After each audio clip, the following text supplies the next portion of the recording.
Le dejo la sala, doctora María.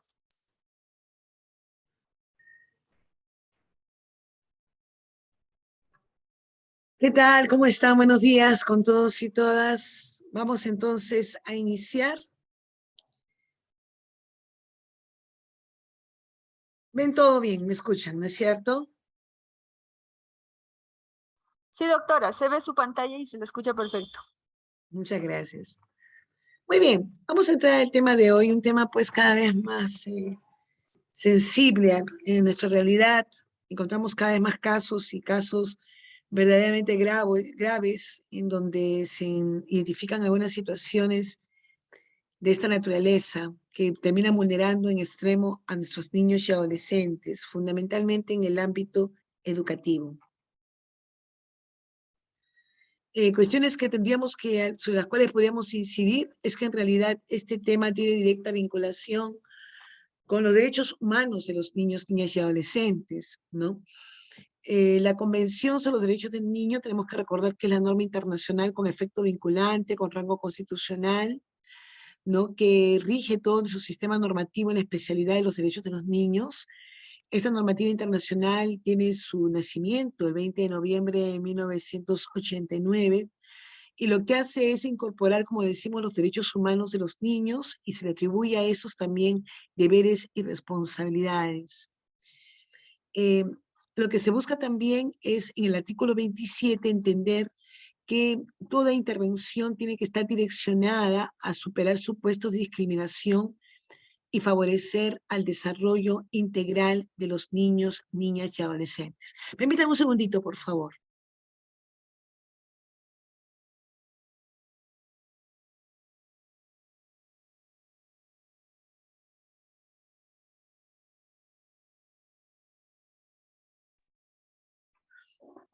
Entonces, tenemos nosotros en el artículo 27 esta referencia al Estado y a la familia, y se entiende el Estado todos los agentes estatales, todos los miembros de una sociedad están en realidad estos direccionados a tener una mirada vigilante con respecto al resguardo de los derechos de los niños. Los derechos de los niños se constituyen en un asunto de interés social, de interés público, ¿no? Y ahí pues en realidad el requerimiento de que los estados y sus agentes actúen en lo que es propiamente una debida diligencia en el resguardo de estos derechos, ¿no? Y cuando hablamos de niños, hablamos de una diligencia excepcional o reforzada. También entender, pues, que es a partir de la Convención sobre los Derechos del Niño que entendemos que los niños no son vistos como sujetos pasivos de nuestras intervenciones, sino que siempre son sujetos activos. Estos tienen un rol, entonces, preponderante en lo que es la actuación que se requiere, en lo que refiere a la denuncia, en lo que refiere pues al seguimiento, para que finalmente las necesidades de los niños se transformen finalmente en derechos. O sea, no hablamos pues ahora de un sujeto pasivo de la intervención, sino jugamos de un sujeto que tiene que estar involucrado, tiene que tener una intervención efectiva en todas las acciones que realicemos en el resguardo de sus derechos. A su vez también entender que en realidad esta normativa internacional nos orienta a comprender que se reconocen todos los derechos para los niños, ¿no? O sea, los derechos civiles, políticos, económicos, sociales y culturales. Y que estos están comprendidos también el derecho a su vida privada. Los niños tienen derecho a la vida privada. Y ese es un tema también importante, ¿no? O sea, en realidad, el tema de la vida privada implica esta cierta autonomía que se les brinda, una autonomía progresiva, para que estos vayan logrando, pues, un espacio en el ámbito donde estos se desenvuelvan, sea en el ámbito familiar, escolar, social. Y finalmente también importante entender el tema de la identidad como un derecho que todos tenemos, es un derecho genérico, pero entendemos también que la identidad se va forjando en base a las interrelaciones. El primer espacio donde se forja la identidad es en las relaciones familiares, donde el individuo es reconocido en su dignidad, pero también se entiende que los distintos espacios más próximos, como la escuela, es un espacio fundamental para que éste pueda comprender quién es, qué valor tiene, en qué se diferencia de los demás. Entonces, lo que podemos nosotros ir partiendo, ¿no?, es de que tenemos nosotros que lo que buscamos es lograr la autopercepción de los niños y adolescentes como sujetos de derechos. Y esto es parte de esta identidad dinámica que se forja en relación con su contacto con otros, ¿no? En todos los espacios, como habíamos dicho, en el espacio familiar, en el espacio escolar. También tenemos entonces, bajo esta perspectiva del trato y la autopercepción como sujeto de derechos, entonces que estamos diciendo nosotros que el niño y el adolescente son sujetos con dignidad, fundamentalmente porque se reconoce en ellos su condición de persona, pero es una persona que en realidad requiere, además de los derechos que les corresponde como en su condición de tal, los derechos propios de su condición de sujeto en desarrollo, porque el niño y el adolescente son sujetos especialmente vulnerables. Y esto es algo innegable, por más que hablemos de autonomía, de autodeterminación, algo que no podemos perder de perspectiva es que estos sujetos requieren de una mayor atención por parte de todas las instancias que tienen el deber de brindarle cuidado y atención. Desde ahí, pues, vemos nosotros que vemos de que dejamos de visualizarlos entonces como un objeto de derecho y de tutela, pero pasamos a verlos como sujetos de derecho. Y esto implica que con todas las acciones que realicemos no es tanto para proteger a los niños, sino es para proteger el resguardo de derechos en los niños y adolescentes. O sea, es una mirada muy distinta, porque la protección a los niños puede llevarnos a medidas asistenciales, ¿no? A una suerte de asistencialismo, ¿no? De valía también de estos, y que esto sea lo que predomine en nuestra intervención. Cuando nosotros hablamos de que son sujetos de derechos, porque primero son destinatarios de acciones para la protección del ejercicio efectivo de sus derechos, todas las intervenciones estarán dirigidas en promover y restituir el ejercicio de los mismos cuando estos hubieran sido afectados. Entonces, ser sujeto de derecho implica ello, como también habíamos hablado de autonomía y autodeterminación progresiva. Cuando hablamos de autonomía y autodeterminación progresiva, como lo decía hace un momento, no implica que estemos contradiciéndonos, porque hablamos de protección, hablamos de autonomía. ¿Cómo es esto? O sea, ¿es un sujeto de protección o es un sujeto con autonomía? Pues en realidad no, son complementarios. Lo que aludimos nosotros es que lo que buscamos es que el individuo tempranamente tenga una experiencia de construcción de ciudadanía, o sea, tempranamente entienda qué significa ser sujeto de derecho. Y esto tiene que ver con autonomía, que sepa dónde denunciar, qué mecanismos existen, cómo hacer exigibles el resguardo de sus derechos. Pero a la par no podemos perder de vista que, como dijimos hace un momento, uno de los derechos prioritarios cuando hablamos de niños y adolescentes es el hecho de que son destinatarios del derecho a su protección. O sea, en otras palabras, es un derecho brindarles protección. Pero esa protección, ¿a quién? ¿Al niño o al ejercicio de sus derechos? Al ejercicio de sus derechos. O sea, todas las acciones, repito, deben estar en esa orientación, en esa finalidad. Restituir el ejercicio de derechos cuando sean afectados o promoverlos en su ejercicio. Entonces, esta protección, ¿no?, de los derechos de los niños, niñas y adolescentes, finalmente es responsabilidad primera de la familia, pero debe contar con el apoyo y la sociedad a fin de garantizar el desarrollo integral. Y acá terminamos con otra idea.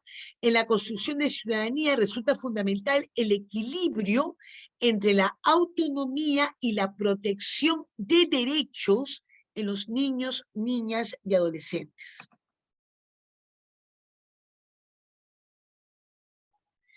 De allí, pues, que cuando nosotros hablamos de estos temas, no podemos desconectar al niño de todos aquellos ámbitos que en principio, por ley, no por la normativa internacional, tienen un rol fundamental. Si desconocemos esto, si desconocemos que estos niños provienen de una familia y esta familia puede ser aquella institución que favorece o desfavorece o protege frente al bullying, pues estaríamos nosotros partiendo de una mirada muy simplista. O sea, es importante primero que nosotros situemos que los niños, pues, forman parte de un grupo fundamental, ¿no? Que es la familia, y a su vez es un medio natural para el crecimiento, para su bienestar y desarrollo.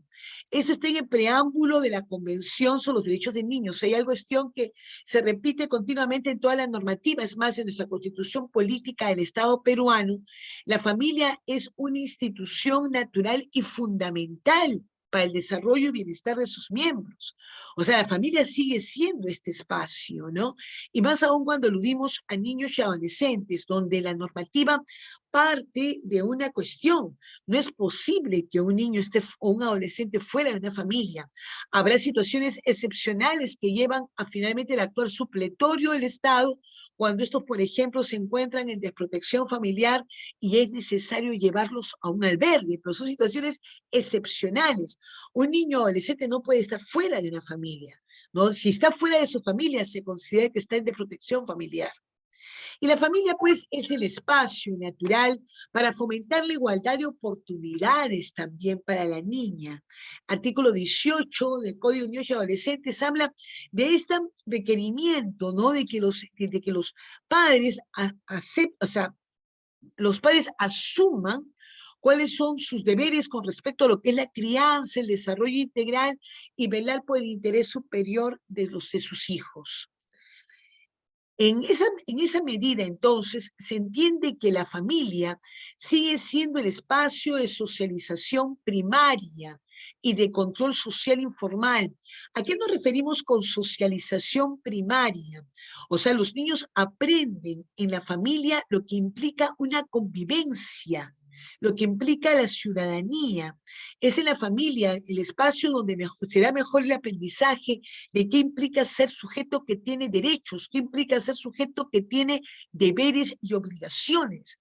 Porque equivocadamente, normalmente se ha buscado contraponer la visión de sujeto de derechos con la visión de sujeto de deberes, cuando son complementarios. El individuo no puede aprender que es sujeto de derechos si primero también no aprende que es sujeto que tiene deberes. O sea, son finalmente aprendizajes que van en simultáneo y son fundamentalmente complementarios.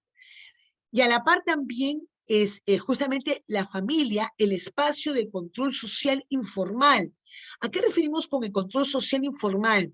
Es en la familia donde finalmente el individuo, hemos dicho, aprende lo que son deberes y obligaciones, cuáles son los requerimientos sociales, no cuáles deben ser mi comportamiento en mi relación con los otros, cuáles son las pautas de este comportamiento, qué sucede cuando yo transgredo mis deberes justamente en lo que implica la convivencia ciudadana, cuando se afecta una exigencia social, de orden público, de orden social, cuáles son las consecuencias de la afectación de una exigencia social, en fin, todo esto es parte del aprendizaje en la familia.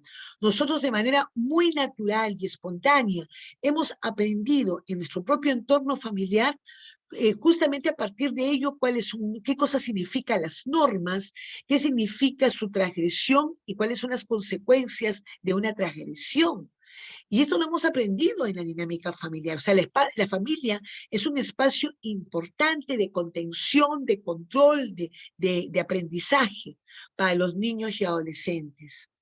Pero hay una cuestión también a la par que es fundamental entenderlo, que es que este aprendizaje se transmite sin violencia. Porque si este aprendizaje se transmite con violencia, va a quedar en los niños y adolescentes pues una idea errónea de cómo se resuelven los conflictos. Y así como resolvieron los conflictos con ellos, ejerciendo violencia y maltrato, estos buscarán replicarlos en los espacios en donde terminen interactuando. Entonces, es importante entender que la disciplina no es un tema que va aparejado o que desencadena necesariamente en violencia. La disciplina es un tema totalmente ajeno a lo que en realidad es la violencia. Uno puede ejercer disciplina sin necesidad de violentar. La observación general número 18 del Comité de Derechos del Niño nos sitúa muy bien en esto, ¿no? En el sentido de que el hecho de que hay una prohibición expresa con respecto a lo que es el castigo físico o trato humillante en agravio de los niños, no implica que estemos siendo tolerantes a cualquier conducta de los hijos, sino que más bien hay una exigencia que se nos viene a nivel internacional, que la disciplina debe ser brindada de manera positiva. Algunos hablan de la disciplina con ternura para poder transmitir, pues, justamente pautas de crianza que puedan favorecer a lo que es la construcción de ciudadanía temprana. Otra cuestión también importante es la presencia de los padres. Nosotros sabemos que propiamente, pues, en la normativa establecemos que no se pueden separar a los hijos de sus padres, salvo por cuestiones excepcionales, dice, pues, la Convención sobre los Derechos del Niño en el artículo 9. Y estas cuestiones excepcionales tienen que ver cuando en la dinámica familiar hay propiamente, ¿qué cosa? Transgresión de derechos fundamentales como la integridad. Pero en principio, un niño no puede ser separado de su familia. Y eso también implica una presencia de los miembros de la familia en la crianza de los hijos. O sea, hay una exigencia, hoy en día creo cada vez mayor, que los padres tienen que estar, pues, presentes para orientar, para guiar a sus hijos. A veces las exigencias económicas, laborales, sociales, de competitividad, que es lo que prima hoy día en nuestra sociedad, hace que estemos grandes horas ausentes o largas horas ausentes de la dinámica familiar, omitiendo lo que es nuestro deber de crianza y cuidado de los hijos, constituyéndonos en referentes para ellos y también, pues, transmitiéndoles nuestros valores. Pero ¿qué hacemos cuando en realidad los padres están gran parte del tiempo ausentes? Y esto de que no importa la cantidad de tiempo, sino la calidad del tiempo, en realidad esto es una falacia, una mentira, ¿no? Porque para poder transmitir, para poder enseñar, para poder educar a los hijos, se necesita de tiempo. Y hay que establecer las mejores estrategias para que esto tenga lugar. Entonces, la familia es el espacio de socialización primaria para el actuar ciudadano. Es una cuestión que es básica, elemental, y parece que nos estamos olvidando de esto. Pero a la par, ¿cuál es el rol de la escuela? En la escuela nunca podrá suplir a la familia. Una creencia, pues, equivocada que puede existir, yo creo, de tiempo atrás, es creer que la escuela puede suplir lo que es la educación de los padres. Esto no es real, puesto que los contenidos que se brindan en la escuela son reforzados en la dinámica escolar, en la dinámica familiar, perdón. Lo que se brinda en la escuela tiene que ser reforzado en la familia.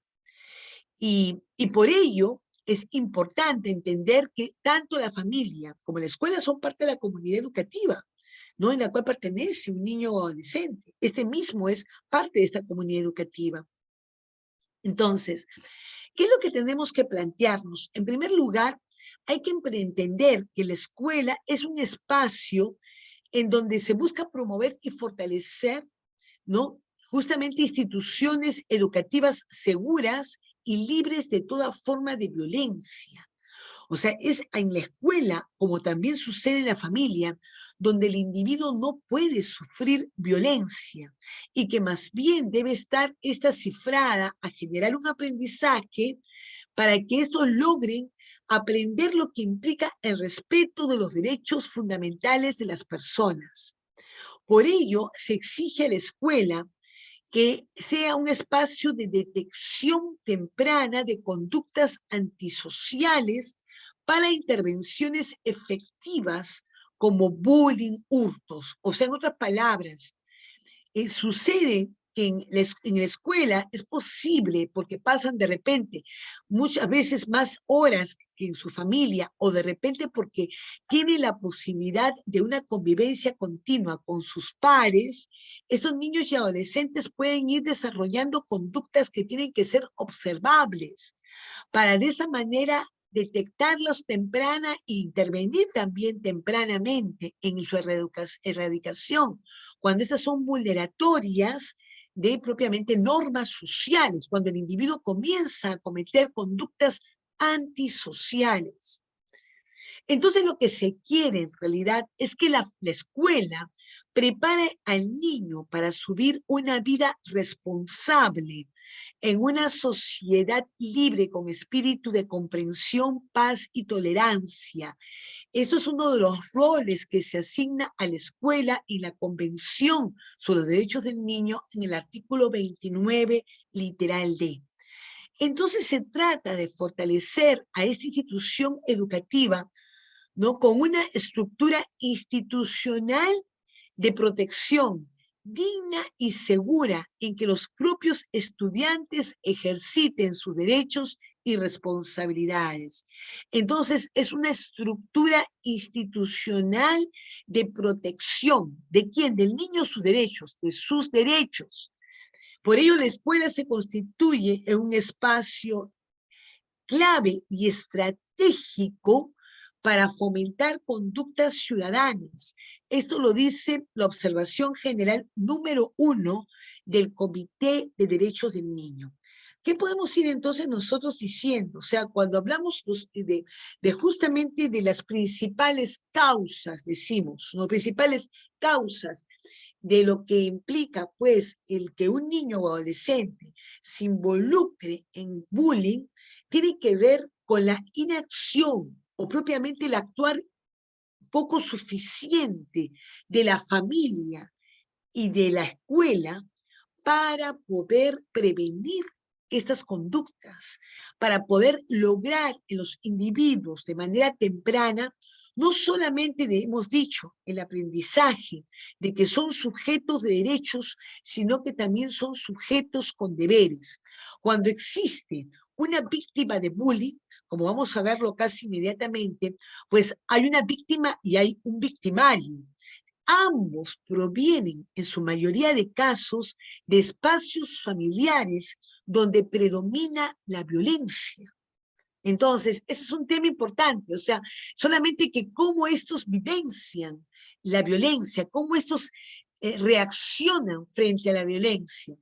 Uno, justamente con escasas competencias y habilidades para detener cualquier agresión, y por lo tanto, punto pues estratégico de cualquier maltrato de sus propios pares, y otro, justamente ha desarrollado lamentablemente un mal proceso de socialización, y esto implica que se siente autorizado para violentar, porque en su propio espacio familiar ha sido víctima indirecta o directa de violencia. Entonces lo que está haciendo es repetir.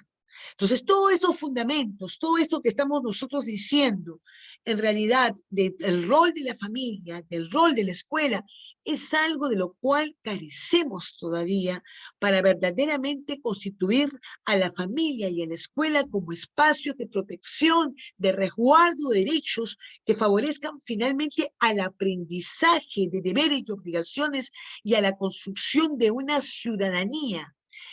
Y esa ciudadanía en términos de un aprendizaje de qué implica reconocer en el otro un sujeto que tiene derechos y frente a los cuales a mí me corresponde respetarlos. Eso es parte de un aprendizaje. Todo lo que estamos diciendo es parte de un aprendizaje que, como les digo, en realidad esto se da de manera muy natural, espontánea, en los procesos de socialización que tenemos cada uno en nuestra propia historia, lo que hemos tenido oportunidad de vivenciar, ¿no? Entonces, claro, de repente ahí surgen algunos planteamientos, pero ¿cómo? como si yo fui víctima de violencia de repente en mi niñez. ¿Por qué yo no repetí esto como víctima o victimario en la institución educativa? En realidad es muy complejo poder responder esa pregunta, porque pueden interactuar otros factores que coadyuvaron a que esto no sucediera. De repente tuvieron otro referente, ¿no? Familiar, otra persona en la cual pusieron su atención y que quisieron emular en sus conductas, ¿no? Se les sirvió como ejemplo, ¿no? De repente tienen incorporado propiamente en su propia personalidad algunos aspectos resilientes, que también la resiliencia es un tema interesante en términos de la capacidad de afronte de la adversidad que tiene el sujeto. No todas las personas son igualmente afectadas por violencia.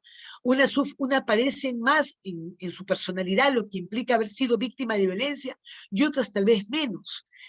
Para algunas, historias adversas en su vida son inspiración para salir adelante ante la adversidad. Pues en realidad es muy complejo poder decir exactamente estas son las causas, pero sí hay una serie de factores que van interactuando y que ocasionan finalmente que un individuo termine deviniendo en víctima o victimario.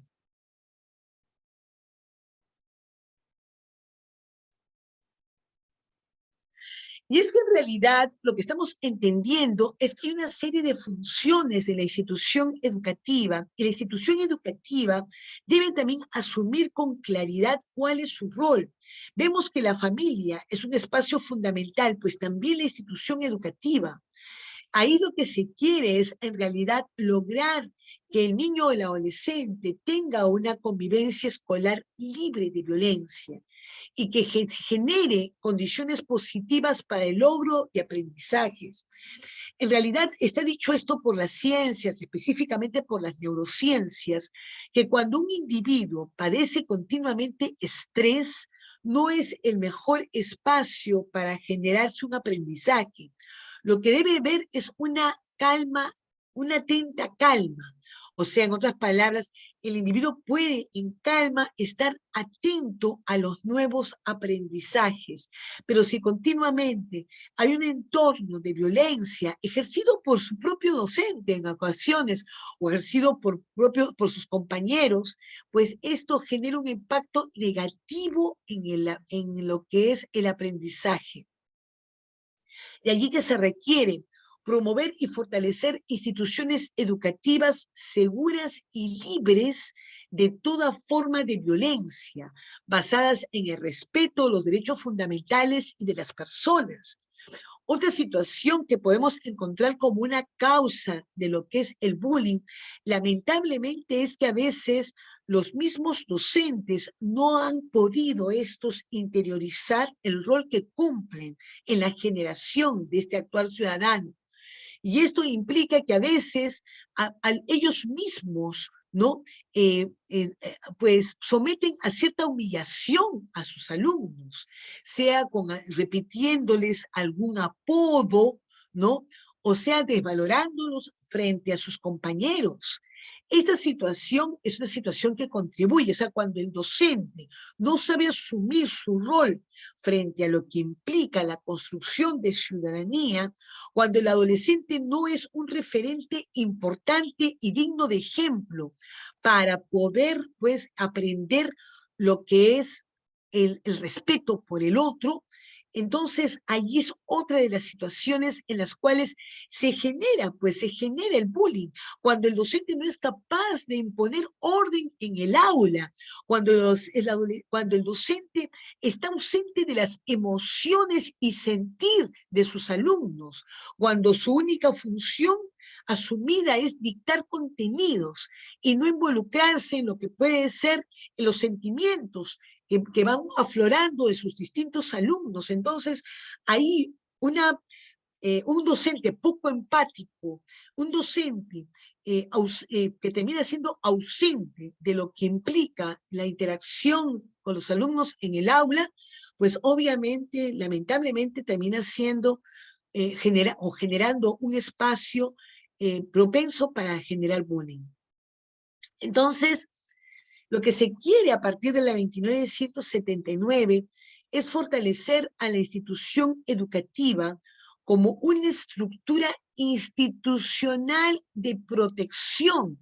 Y cuando hablamos de protección, acá el término que hemos dicho, la protección como un derecho, la protección en el resguardo efectivo de derechos en los niños y adolescentes.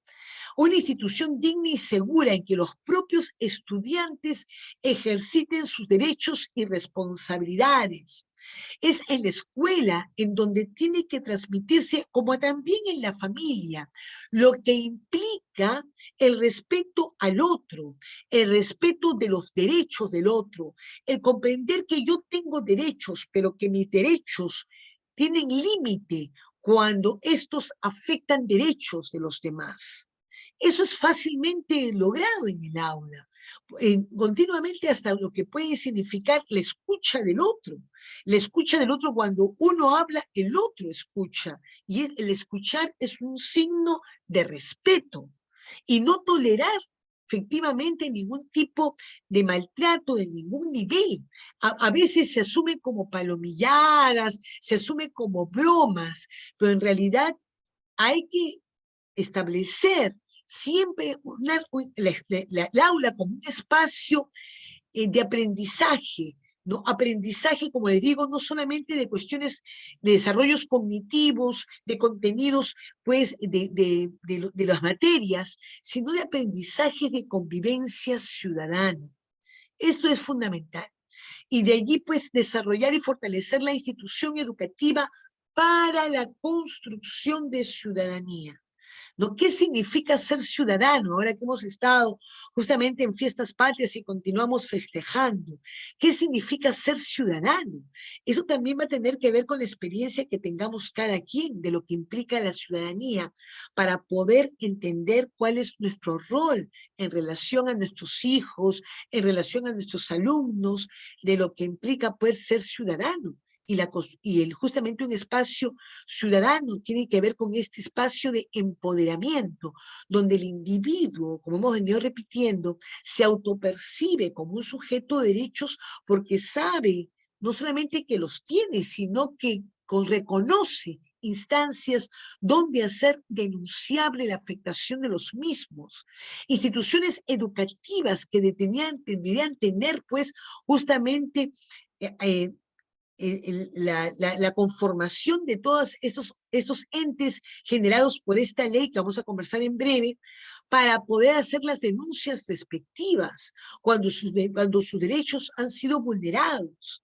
Entonces, quien reconoce sus derechos, pero no tiene dónde denunciar su afectación, de nada les vale. Por eso que la ciudadanía implica ello. Nuestra construcción de ciudadanía implica justamente el reconocimiento de los derechos, el conocimiento de dónde hacer la denunciable su transgresión, el reconocimiento de sus deberes, ¿no? Y finalmente la concientización, ¿no? De que necesitan ellos también lograr respetar los derechos de los demás y así cumplir con sus deberes para poder construir ciudadanía en su entorno.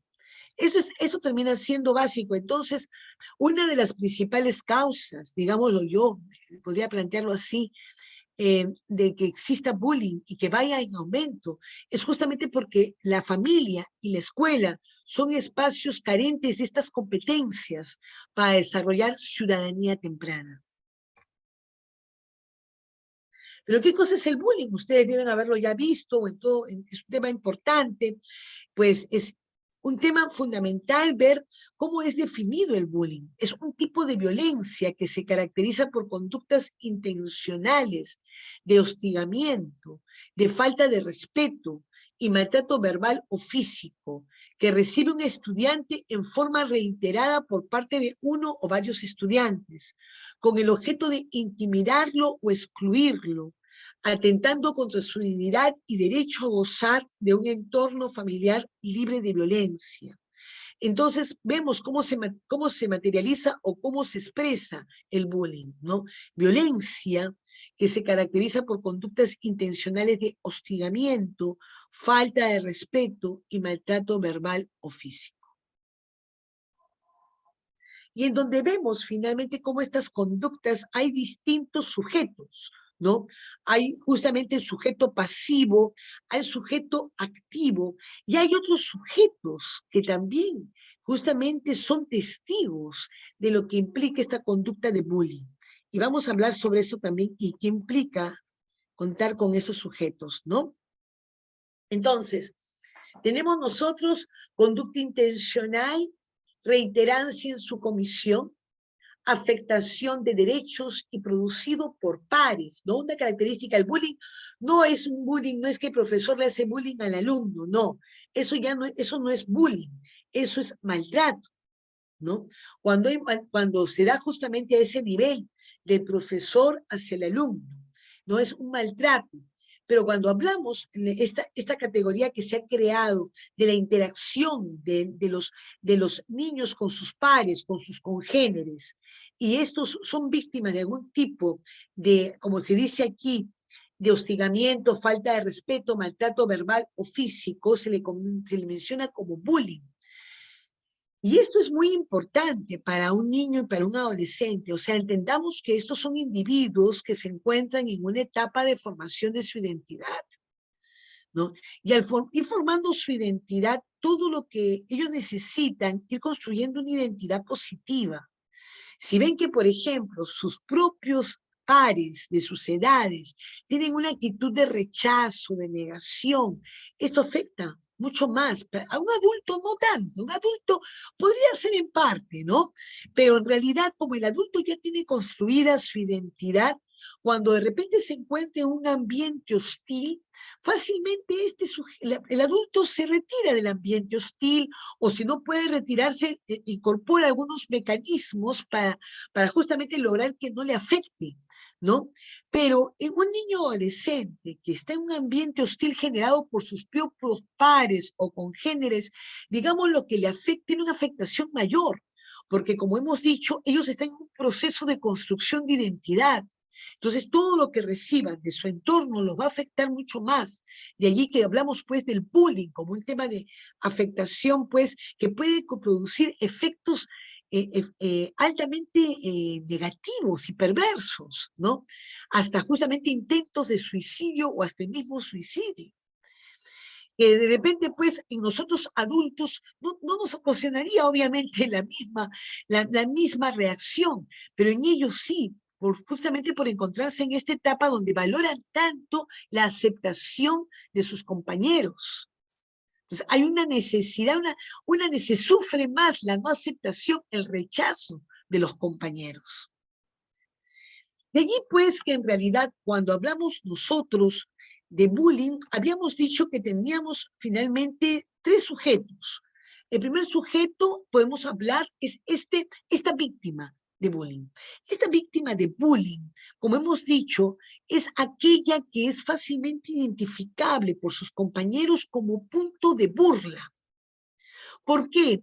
Porque parte de su conducta refleja que son niños o adolescentes poco empoderados y capaces de rechazar cualquier agravio. ¿Y esto por qué? Porque normalmente las víctimas de bullying han sido víctimas o son víctimas de su propio entorno familiar, como lo hemos dicho.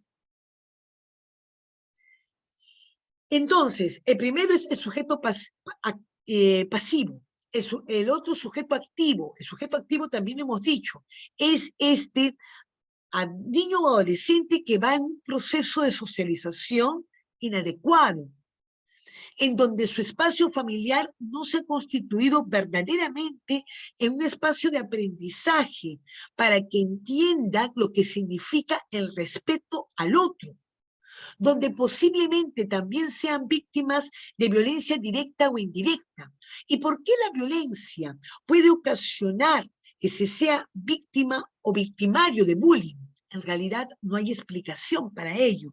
Depende de las distintas reacciones que tenga el sujeto al constituirse en víctima. Algunas víctimas van a ser víctimas toda su vida o gran parte de su vida, o por lo menos hasta su adultez.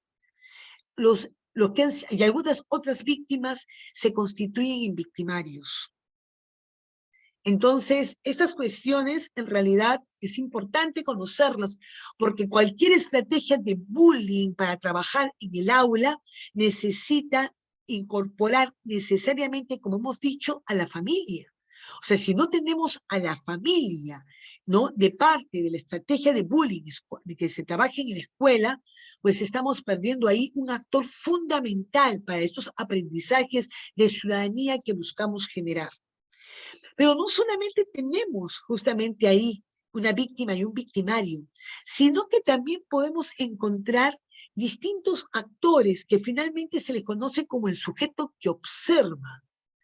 El sujeto que observa puede ser aquel que apoya al estudiante agresor al reconocer y reforzar su acción e incluso lo puede apoyar directamente. Es aquel que se ríe de lo que hace el agresor, es aquel que aumenta, ¿no? la violencia, es que la refuerza, que la esconde, que la apaña, o sea, que justamente puede servir como el que pasa la voz cuando se acerca de repente a alguna autoridad, en fin. Pero es finalmente que de alguna manera termina reforzando la acción del sujeto agresor. O sea, es quien apoya al estudiante agresor, ¿no? También sabemos quien observa pero no interviene, no hace nada para solucionar la situación. Esto puede suceder porque ha sido naturalizado por este. Hay que entender que en realidad los sujetos observadores también son sujetos que posiblemente vengan de un contexto de violencia, porque el hecho de que no reaccionen, que no sean empáticos, el hecho de que no detengan la violencia, es que muy probablemente estos sujetos son víctimas de violencia, de algún nivel, y por eso son tolerantes frente a la violencia. También podemos encontrarnos aquel que reprueba, pero no hace nada. Se siente impotente y tiene miedo por las consecuencias de denunciar los hechos, ¿no? Como les digo, el poco empoderamiento, el no reconocerse como ciudadano y reconocer como ciudadano a su compañero, el no entender que este compañero también es sujeto de derechos y que todos tenemos el deber y la obligación de velar unos por otros. Entonces, todo es parte de un proceso de socialización y un aprendizaje que se tiene que dar de manera temprana y que no lo podemos lograr, en principio, por la dinámica familiar o también por la dinámica escolar.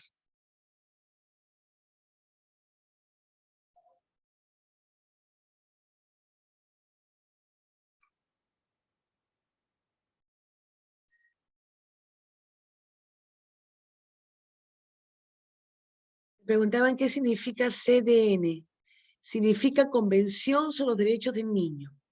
Convención sobre los Derechos del Niño, que es pues propiamente que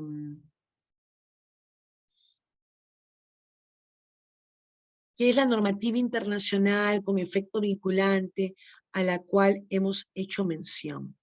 Vamos a pasar entonces un video.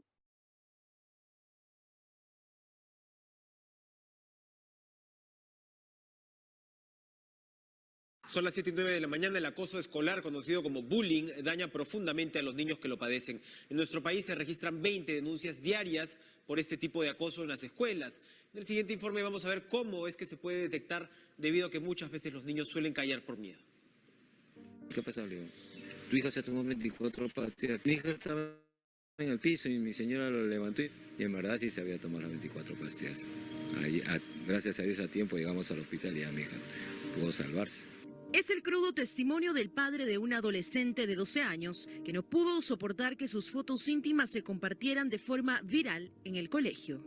La misma presión que ha tenido en el colegio por las amigas que le hacían bullying, la fastidiaban porque esa foto que ella se había tomado ya había llegado a las redes sociales. Se necesita de uno o más victimarios o acosadores y un receptor de agresión o víctima. Pero ¿cuál es el perfil de un niño agresor? ¿Por qué se imponen a través del poder sobre otros? Para los psicólogos es un claro reflejo de carencias y vacíos afectivos. Lo más frecuente es que haya sufrido abandonos, algún tipo de acosos, ¿no? Y eso lo va colocando en una situación de aprendizaje negativo. Según las estadísticas del bullying, 65 de 100 escolares ha sido víctima de algún tipo de violencia. El 75% de los casos ocurrieron en el salón de clases. Según el Ministerio de Educación, entre el 2013 y el 2017 se han registrado 11.298 casos. Pero son los padres quienes deben estar alertas y en completa comunicación con sus hijos. Cambio de comportamiento, de repente la negativa a ir al colegio, ¿no? Llanto frecuente, comportamientos de aislamiento. Recuerde que existe la ley antibullying, que sanciona a los agresores. Lo que permite que los juzgados de menores adolescentes aperturen investigaciones penales en el lado de infracción para menores, para que estos delitos que sean sin infracciones penales sean sancionados y asimismo se acarrean el grado de delito. Este 2 de mayo se conmemora el Día Mundial de Lucha contra el Acoso Escolar, una problemática que cada vez es más frecuente. Recuerde que una víctima de bullying es un potencial futuro agresor e integrante de una nueva cadena de acoso. Por eso es mejor actuar a tiempo, identificar las señales y acudir a los especialistas.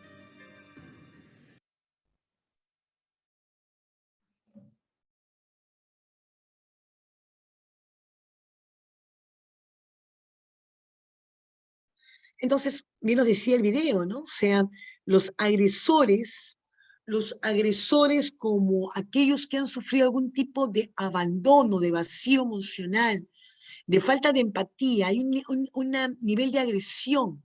Estos están descargando su frustración, están repitiendo la agresión sufrida con aquellos que consideran, pues, más vulnerables y por lo tanto más... Buenos días a todas las personas que nos acompañan en la transmisión de hoy. Está con nosotros la doctora Tania Orihuela, representante de la Juntilla para la Niñez y Adolescencia de la Defensoría del Pueblo.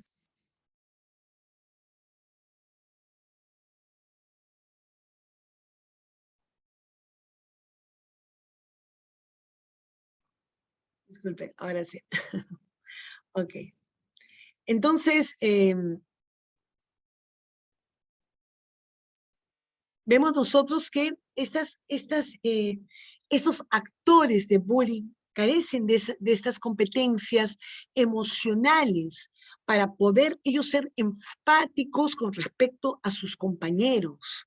O sea, hay distintas vivencias o circunstancias que los han afectado a este nivel y les ha producido algunos rasgos de dureza emocional.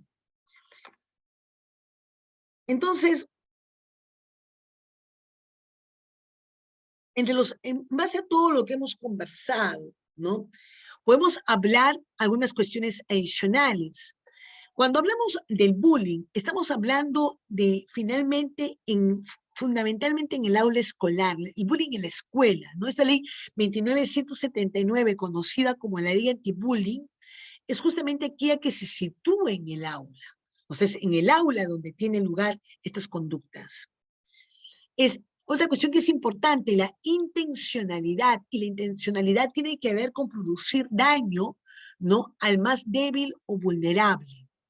Reiterativa también, o sea, ocurre con continuidad en el tiempo. Y tiene lugar porque hay un desequilibrio del poder. O sea, en otras palabras, estamos hablando nosotros de aquel que por algún motivo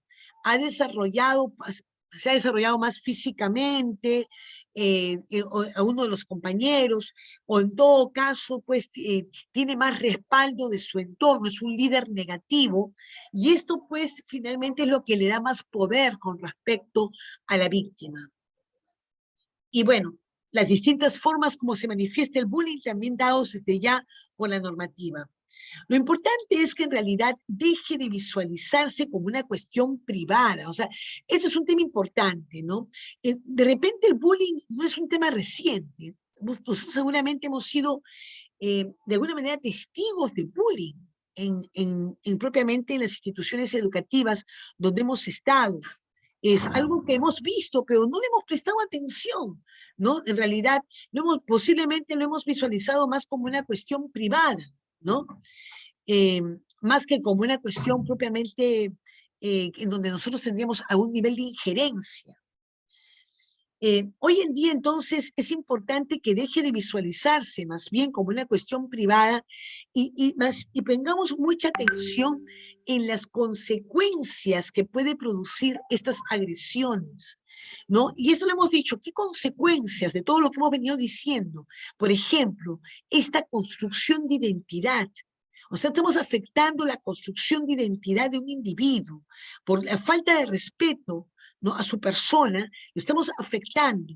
Entonces, esta identidad, como hemos dicho, de víctima, ¿no?, ahora justamente no se reconoce, no reconoce posiblemente, o tiene más dificultades de reconocer los aspectos positivos de su personalidad, y más bien reconoce los negativos, porque su propio entorno ha favorecido a ello. Entonces, esta construcción de identidad negativa es algo que lo puede acompañar hoy y acompañar en lo que es propiamente su proceso de desenvolvimiento social. Este tema de la identidad es un tema muy importante. En realidad, lo que hay más es estudios de repente que han salido a la luz de evidencias de que una niña que ha sido violentada tempranamente de pequeña, cuando llega a la adultez, va a buscar inconscientemente como pareja a un victimario. Y eso es algo que ya tiene evidencia, es algo que se ha demostrado. O sea, las víctimas de violencia, las mujeres víctimas de violencia, en su gran mayoría, han sido víctimas en su niñez de violencia. Por lo tanto, terminan siendo más tolerantes o terminan estas eligiendo inconscientemente a un sujeto agresor como pareja. Esto pues también se ve con respecto a los varones. Los varones que han sufrido violencia desde pequeños suelen ser victimarios de adultos. Entonces, todo lo que implica violencia, no importa en el espacio donde ésta tenga lugar, va a tener efectos negativos en el desarrollo de la identidad, como hemos dicho, o como victimario o como víctima. Por eso es importante poder nosotros medir las consecuencias desde un plano inmediato o de corto plazo a un plano también de largo plazo. Inmediato, vamos a ver justamente cómo tenemos adolescentes que al sufrir violencia, esto puede desencadenar en cuestiones tan nefastas como habíamos dicho, de hasta el suicidio. Pero pueden también en su adultez desencadenar sujetos violentos o víctimas, ¿no? Otra cuestión importante como consecuencia es cómo la violencia que se instala en el aula termina perturbando a la comunidad educativa, ¿no? O sea, hay un clima institucional en la escuela, ¿no? Como cuando aquí se impregna la violencia, las dificultades que hay de generar en la escuela un espacio de aprendizaje, como habíamos dicho, la renuencia de los alumnos de ir a la escuela cuando son víctimas de violencia. O sea, un efecto inmediato es un indicador para los padres. Por eso los padres tienen que estar muy atentos, lo decía justamente también aquí el documental. Los padres tienen que estar atentos a las reacciones de sus hijos. Y para eso tiene que haber presencia de los padres, tiene que haber tiempo, que a veces es lo que más escaso tenemos. Pero tenemos que destinar más tiempo en la convivencia con los hijos, en escucharlos, en tener en cuenta sus actitudes, ¿no? Su cambio en lo que son sus sentimientos, la manifestación de sentimientos de tristeza, ¿no? De aislamiento, el hecho de no querer ir a clase. ¿Qué cosa está reflejando que no quiera ir a la escuela? ¿Qué cosa hay detrás de este hecho? No atribuyamos a un tema de flojera necesariamente. O sea, es un flojo, no quiere ir. No, pueden haber cuestiones justamente más profundas de fondo que puedan estar impactando. Y bueno, en realidad cuando hablamos del acoso escolar, podemos hablar de directo, indirecto, ¿no? El directo es la forma más común, a través de insultos, humillaciones, el empleo de apodos o apelativos denigrantes, peleas y agresiones físicas. El indirecto es el que propicia la exclusión de la víctima a través de amenazas, las difusiones de rumores escritos o verbales, ¿no? Todo esto finalmente como manifestaciones distintas de lo que es el acoso escolar o bullying. Bueno, en realidad hay distintas manifestaciones, como hemos dicho, en el plano físico, en el plano verbal, en la exclusión social, ¿no? En el ciberbullying, ¿no? Por ejemplo, lo que tuvo lugar en este caso que hemos visto, fundamentalmente fue un tema de ciberbullying, pero lo que tenemos es también cómo afecta el tema de la exclusión social, ¿no? Hemos dicho que en realidad el adolescente lo que suele disfrutar es su dimensión social, ¿no? El adolescente por lo menos cuenta con un aliado, con un amigo en el cual pueda compartir justamente sus vivencias, su desarrollo, y que pueda compartir sus aprendizajes. Los adolescentes suelen compartir modas, lenguajes, formas de expresarse, ¿no? Suelen compartir gustos. Entonces, ¿qué significa para un adolescente ser excluido? O sea, la exclusión, el rechazo, pues es también una forma definitivamente de violencia. De allí que la 29.179 nos habla de la necesidad de diagnosticar, prevenir, evitar y sancionar, ¿no? Hay que proceder siempre al diagnóstico de cuáles son de repente algunos rasgos de violencia que se están dando en la escuela, cuáles son de repente algunas conductas que se están afianzando, ¿no? En la forma de interactuar de los alumnos. Conociendo esto es necesario prevenir, y la prevención tiene que ver con adoptar todas las decisiones para crear una convivencia pacífica, y el prevenir tiene que ver también con el evitar, ¿no? Y finalmente el sancionar.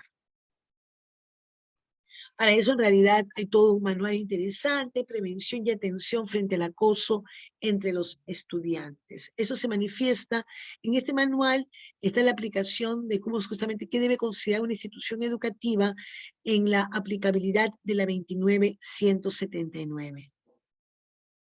Entonces, cuando hablamos de estrategia legal preventiva, ¿no? Es parte de una estrategia legal preventiva el asignar un psicólogo. Toda institución educativa debe contar con un psicólogo para lo que es la prevención y tratamiento de la violencia. El hecho de no contar con un psicólogo ya está incumpliendo esta normativa, al igual que la necesidad de crear un consejo educativo institucional. Este Consejo Educativo Institucional tiene como principales funciones el diagnosticar, prevenir, evitar y sancionar el bullying. Para ello, está encargado de elaborar un plan de sana convivencia y disciplina. A la par, como tiene que haber un psicólogo, también los docentes deben estar preparados para estrategias y herramientas pedagógicas para su prevención. Vamos con otro video que resulta también interesante.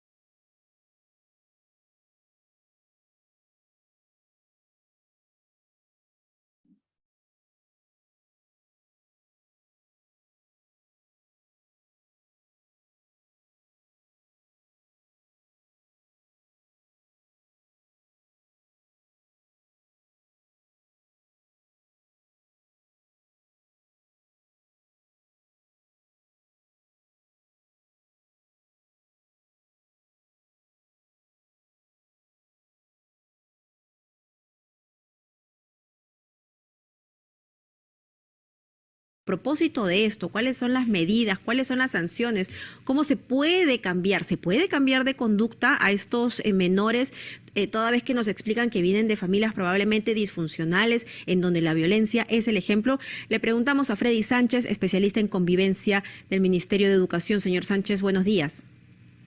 Muy buenos días. Muy buenos días. ¿Qué medidas correctivas se toman? ¿Hay alguna sanción para los niños en este caso específico, por ejemplo, ¿no? De determinarse las responsabilidades. ¿Hay medidas correctivas para ellos, los padres de familia? ¿Qué nos dice el Ministerio de Educación al respecto? Sí, primero señalar que desde el 2010 existe una ley que promueve la convivencia sin violencia, más conocida como la ley anti-bullying, y esta ley y su reglamento establecen las medidas correctivas ante la identificación de una situación de violencia escolar con las características del bullying, ¿no?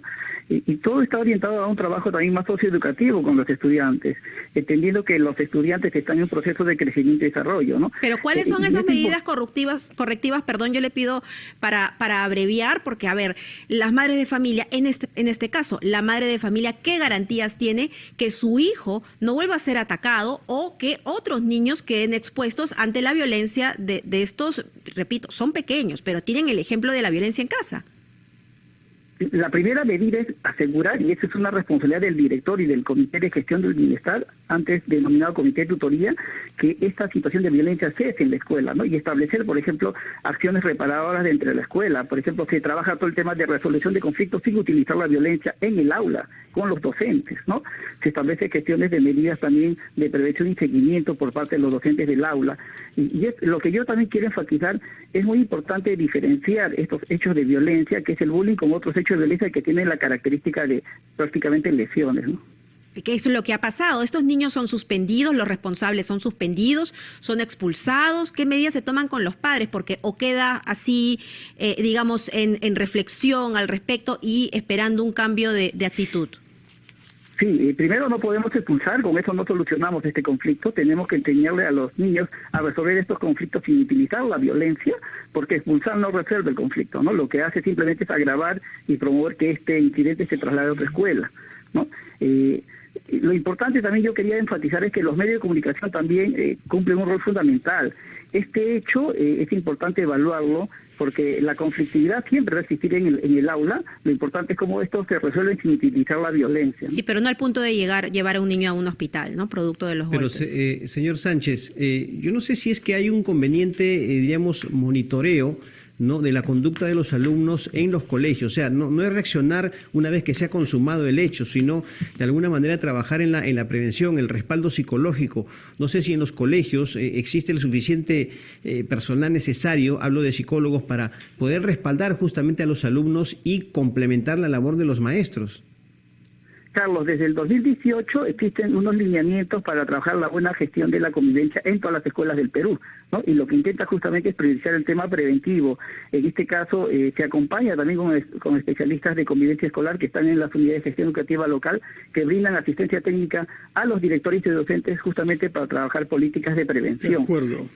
Muchas gracias, señor Freddy Sánchez. Recuerdo que usted es un especialista del Ministerio de Educación en convivencia.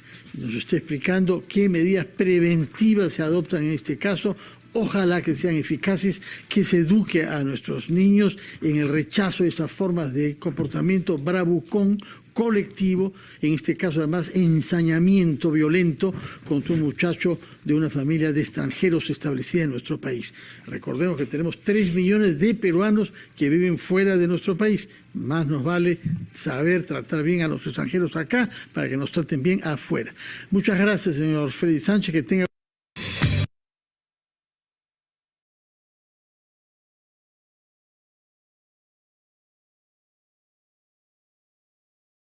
Entonces, lo que vemos es que se grafica, ¿no? Se grafica justamente en esta exposición, se dice qué es lo que podría estar contribuyendo finalmente al bullying, pero también qué es lo que le corresponde al Estado hacer.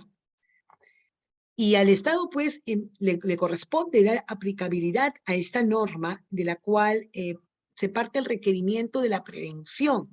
O sea, hay que prevenir y la forma de intervenir es justamente la creación de estos órganos que hemos conversado, el CONEI, y también el hecho de existencia de un psicólogos que puedan ayudar a orientar a aquellos que ya van manifestando una conducta agresiva. La agresión en general, la violencia como modus vivendi, si queremos decir así, como modo de expresión, ¿no?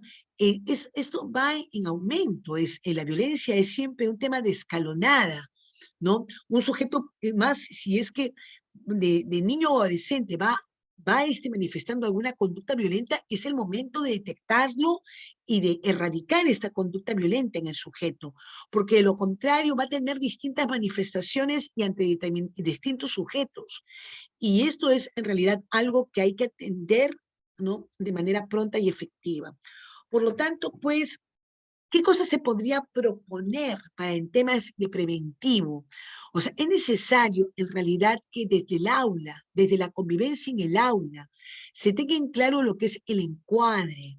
O sea, que los propios alumnos o alumnas tengan la posibilidad de aportar en lo que son las normas de convivencia en la dinámica escolar, en donde estos aporten, no sean meramente destinatarios de normas, sino que estos aporten en la construcción de las mismas, y en donde todos también puedan identificar cuál va a ser, digámoslo, la sanción, por decir de alguna manera, ¿no?, la sanción ante su incumplimiento, cuál va a ser la reacción, ¿no?, de la propia comunidad ante el incumplimiento de una norma, ¿no? Entonces, eso es justamente una forma en donde todos somos partícipes de no solamente el establecimiento de las normas, sino todos somos partícipes de las consecuencias que acarrea el incumplimiento de una norma. También es importante, y esto nos lo plantea desde la Organización Mundial de la Salud, nos dicen que para prevenir conductas antisociales es necesario desarrollar habilidades para la vida, que son las habilidades socioemocionales, que la escuela no es meramente un espacio, digámoslo así, de aprendizaje cognitivo, sino que tiene que ser un espacio de aprendizaje convivencial. Y esto implica, pues, justamente que podamos nosotros reconocer aprendizajes en lo que implica la resolución de conflictos, la comunicación asertiva, ¿no? Entre otras, el pensamiento crítico, el pensamiento creativo, entre otras habilidades que son fundamentales para convertir conductas antisociales. También el tema de la psicoeducación, ¿no? La psicoeducación que plantea cómo es que en las interacciones continuas los individuos se van generando aprendizajes, y el gran responsabilidad que tienen los docentes en la escuela de transmitir aprendizajes de respeto, de tolerancia con respecto en general a todos los integrantes de la comunidad educativa, ¿no? Entonces, la prohibición de castigo físico o trato humillante también. O sea, en otras palabras, si estamos nosotros en realidad pues buscando erradicar el bullying, entonces también en el aula es importante que no se manifieste violencia, o sea, de parte del docente en relación al alumno. Por eso que la ley 30.403 es clara en indicar que los docentes no pueden, pues, castigar física ni brindar trato humillante a los alumnos. Algunos confunden esta norma y dicen, uy, ahora justamente como no se puede hacer nada con respecto a los alumnos porque estamos atados de manos los profesores, porque si no nos van a denunciar por maltrato, por eso que los alumnos están como están. Cuidado, hemos dicho que la disciplina está exigida. La disciplina es una exigencia, pero hay que encontrar mecanismos de disciplina sin violencia. Eso es el gran aprendizaje que tenemos pendiente. En realidad, uno puede ser enfático al momento de llamar la atención sin necesidad de gritar. No tiene por qué gritar. Puede ser enfático, puede mostrarse justamente sobre qué pone el acento, ¿no? Al momento que justamente hace alusión a generar una reflexión en el aula. Pero eso no significa, pues, en realidad violencia. Eso significa disciplina. poner disciplina. Es importante también reconocer perfiles de agresores. Es un tema importante, ¿no? Yo creo que para poder nosotros combatir el bullying es también importante medir, identificar tempranamente los posibles agresores y los distintos agresores. No hay solamente un tipo de agresor. Hay algunos que tienen dificultad de empatía, ¿no? Y de reconocer sus propios sentimientos y los sentimientos de los demás. Aquellos que disfrutan molestando a los demás, que se muestran rebeldes ante las normas, que no aceptan su responsabilidad de sus actos y les es difícil pedir disculpas. O sea, en realidad son distintas manifestaciones también de la falta de empatía o de una conducta rebelde, ¿no? De manifestaciones que hay que poner atención. Redes de apoyo, es importante las redes de apoyo, ¿no? Para generar pues dinámicas no violentas en la crianza del hogar, para poner el pare a lo que es la violencia en la familia. Si hay violencia en la familia, vamos a tener violencia en el aula. Y finalmente también un tema interesante pendiente es la creación de defensorías escolares. En realidad es una exigencia de la normativa que en toda entidad educativa pueda existir una defensoría escolar, cosa que todavía no tenemos creado. Otra cuestión importante es en la detección del acoso escolar hay que tener en claro la invisibilidad de la violencia psicológica. También considerar lo que es las alianzas con los alumnos testigos, aquellos que no intervienen directamente, pero que solapan la violencia, porque la tienen naturalizada. En la intervención con el alumno agresor, ¿qué considerar? En realidad, hay que entender que más que hablar de sanción, podemos hablar de un tema de justicia restaurativa. O sea, sancionar a un alumno, no se decía, lo sacarán de colegio, no es esta la solución, como decimos previamente con Freddy, en ese sentido, no es esa la solución, sacarlo del colegio, sino hay que establecer algunos mecanismos que ayuden al aprendizaje, como por ejemplo lo que es el enfoque restaurativo. No sé si ustedes habrán tenido oportunidad de escuchar hablar del enfoque restaurativo. Es la posibilidad que se tiene de, por ejemplo, se llaman círculos restaurativos. ¿Qué cosas son círculos restaurativos? Lo que se busca es ayudar al adolescente agresor a que tome conciencia de que lo que hizo estuvo mal. Y una forma de generarlo es a través de lo que se llaman círculos restaurativos, en donde se pone al agresor, se pone a la víctima, pero también hay otros actores que intervienen. Pueden ser alumnos de misma aula, pueden ser profesores, pueden ser director, todos en un círculo restaurativo. Y el círculo restaurativo lo que tiene el interés es que el agresor escuche cómo una conducta determinada ha afectado a distintos niveles. Hay primero una víctima que tiene la posibilidad de expresarle, ¿no? De expresarle al sujeto agresor lo que ha sufrido con el hecho de bullying. Pero de repente por ahí está la presencia de repente de algún otro compañero que dice cómo es el bullying, cómo esta afectación a su compañero ha afectado el clima en el aula, que ya pues no hay un clima de calma, sino de tensión continua, de afectación, de violencia. De repente por ahí el profesor puede decir cómo es que esto afecta en lo que es impartir sus aprendizajes, que está dictando la clase y de repente se ve interrumpido por risas, ¿no? Justamente por lo que ha sido en ese momento el acto mismo de bullying, ¿no? El director, que es el que dirige toda la entidad educativa, ¿no? Todo lo que esto puede terminar afectando en términos de buscar un clima institucional, pues positivo, y más bien con los casos que se vienen encontrando y cómo esto se viene replicando. De repente no solamente en esta aula, sino que en otras aulas. Entonces, esos son los círculos, y en donde finalmente el agresor tiene que pedir disculpas a la víctima y a toda la comunidad. Y a partir de ello, comprometerse a actos positivos. De repente, pues, este mismo asume, bueno, yo para buscar reparar esto, de repente yo me comprometo a entrar a algunas aulas y en esas aulas poder yo compartir con mis compañeros de otros años lo negativo que es el bullying, ¿no? Y yo contarlo, yo contar cómo me vi involucrado en esto, pero cómo ya no quiero continuar. Su testimonio puede ser optativo, nadie se le va a obligar que lo dé, puede ser que lo dé como que no, pero lo importante es que de repente y aparte no se le puede obligar a nada, eso tiene que partir de él. ¿Tú cómo piensas que puedes reparar esto? Entonces ahí se invita al alumno a que repare. Y eso es justicia restaurativa, y eso tiene un aprendizaje interesante con respecto al sujeto agresor. Entonces, esto también es un tema que habría que considerarlo, y también en la intervención con el alumno agresor, el seguimiento, acompañamiento, respectivo por parte de docentes y tutores, ¿no? Hay que verlo justamente cómo esto se logra conseguir para que se generen, pues, los aspectos o el impacto deseado.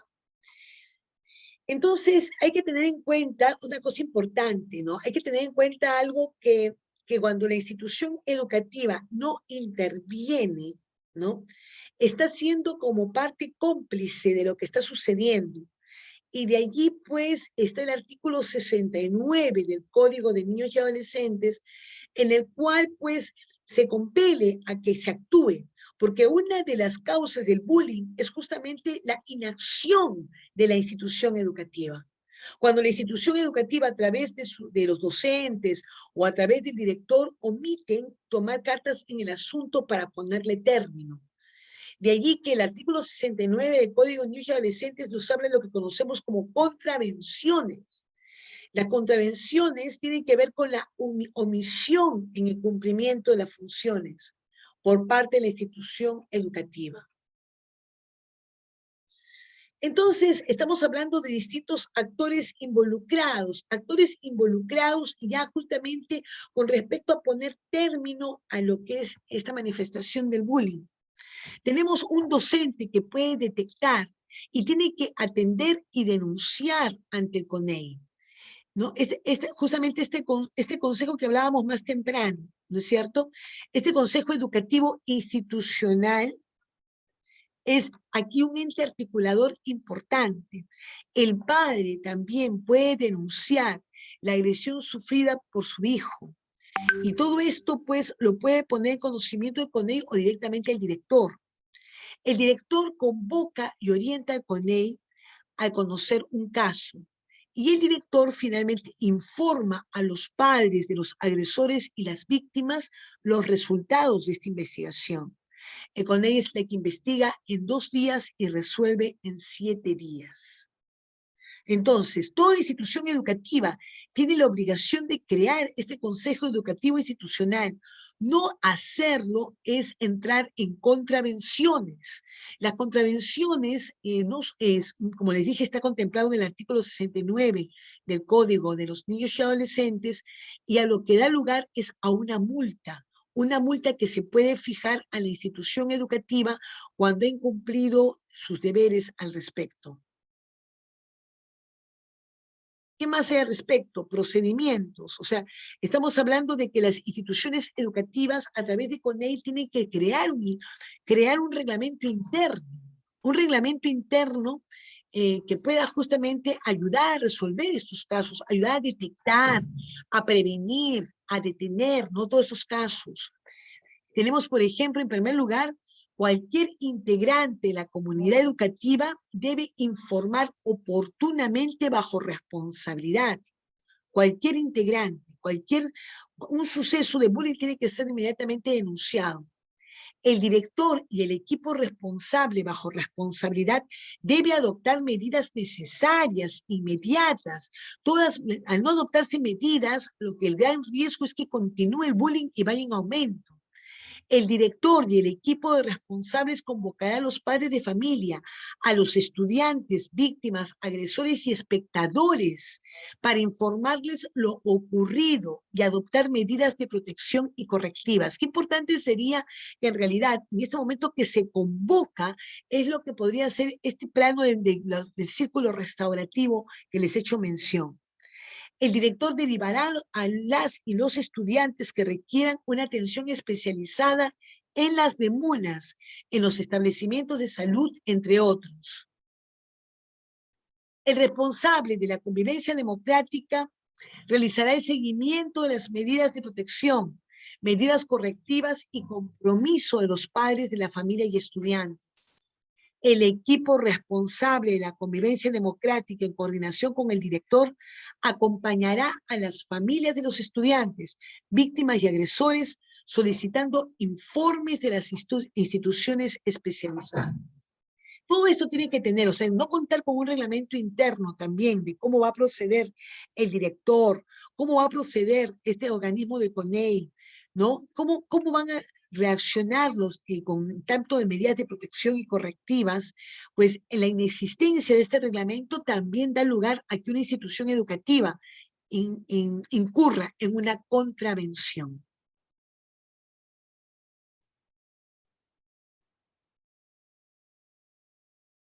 Entonces, ¿cuáles son los criterios aplicables a las medidas correctivas? ¿Cuáles son sus características?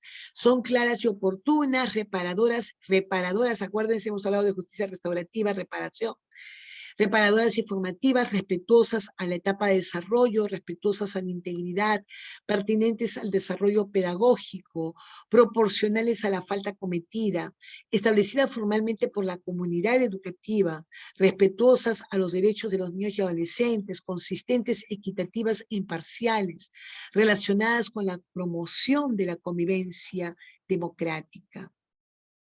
Entonces, estas medidas correctivas van a permitir que las y los estudiantes puedan reflexionar y aprender de la experiencia vivida, para lo cual es necesario contar con la participación y compromiso de los padres de familia, a fin de contribuir a su formación integral y a la convivencia democrática en la institución educativa.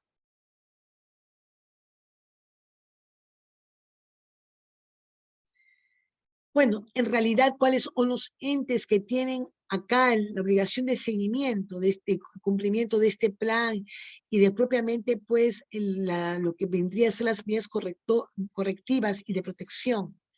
La Defensoría del Pueblo cuando se trata de instituciones educativas públicas y el INDECOPI cuando se trata de instituciones educativas privadas. Sobre el particular, entonces, ¿no? Para ir cerrando también, entendamos que justamente es lo que nos dice la UNESCO. La UNESCO nos plantea que 2 de cada 10 estudiantes en el mundo sufren acoso y violencia escolar. El hostigamiento verbal se presenta con mayor frecuencia, manifestándose por medio de Internet y las redes sociales.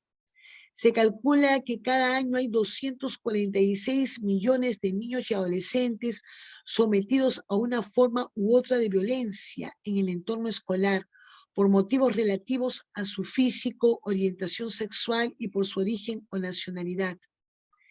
Entre las principales consecuencias o efectos está la ansiedad, la depresión, la marginación, la autodestrucción y pensamientos suicidas, ¿no? El cutting, que es cortarse finalmente, ¿no? La cara, las manos, ¿no? El cutting, cortarse.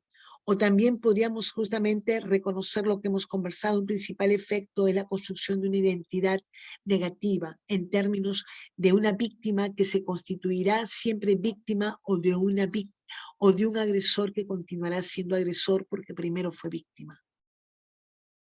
Muy bien, aquí me quedo, creo que es el momento de escucharnos un poco y a ver cómo vamos generando más aprendizajes. Muchas gracias por su atención, a la espera de sus preguntas o comentarios.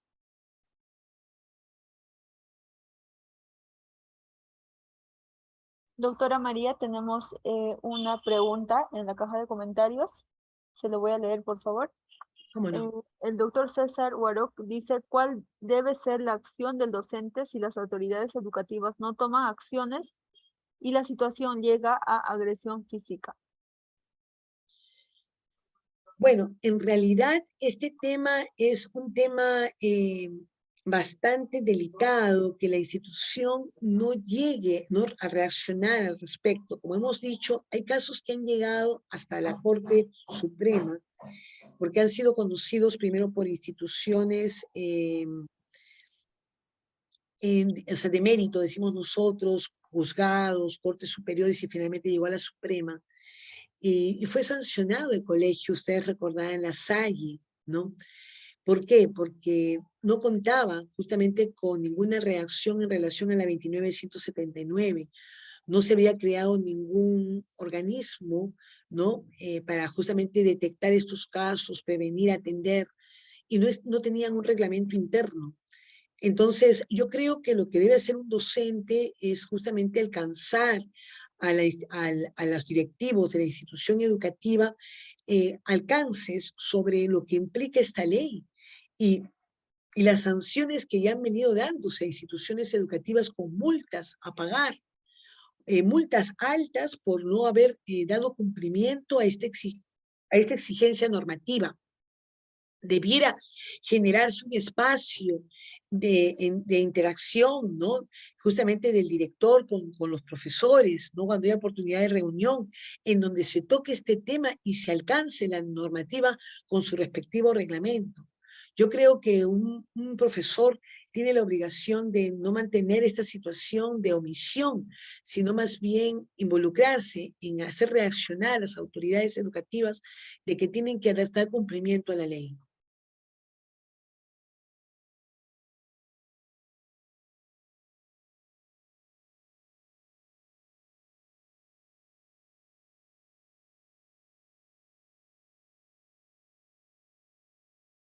¿En qué tipo de responsabilidad incurren la parte administrativa y docentes frente a la no implementación de la norma?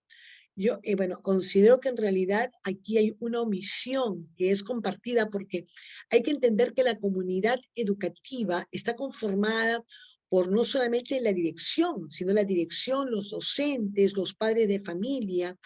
Entonces, en realidad, hay una suerte de responsabilidad compartida. La institución que va a ser sancionada va a ser la institución educativa, ¿no? Finalmente, ¿no? En su persona del director. Pero digamos lo que hay una omisión también, hay como una suerte de complicidad cuando una instancia administrativa o los profesores no actúan al respecto a pesar de haber conocido la norma.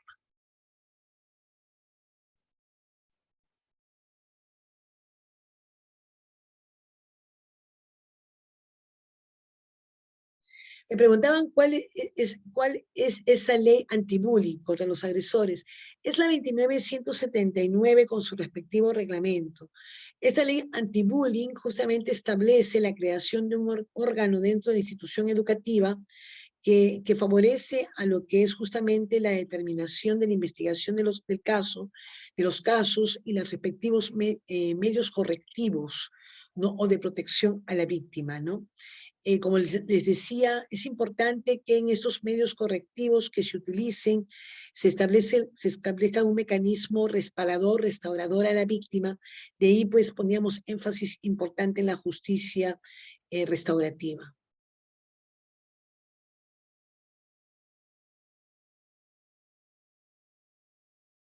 ¿Qué acciones inmediatas debe tener en cuenta el tutor al tener conocimiento que su estudiante está sufriendo acoso escolar?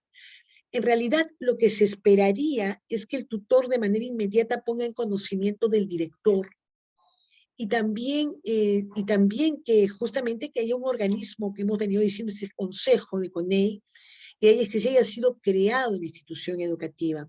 Porque al tutor tomar conocimiento y al poner en conocimiento de la CONEI, pues este órgano es el encargado de investigar y es el encargado también de finalmente establecer los métodos correctivos y las medidas de protección a la víctima.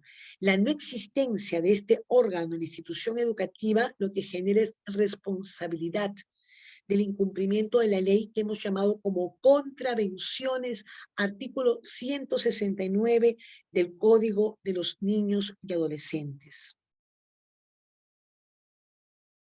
Bueno, en realidad el CONEI es otra materia que entiendo que van a desarrollar más adelante, pero son parte justamente de la propia comunidad educativa, quienes conforman, que conforman propiamente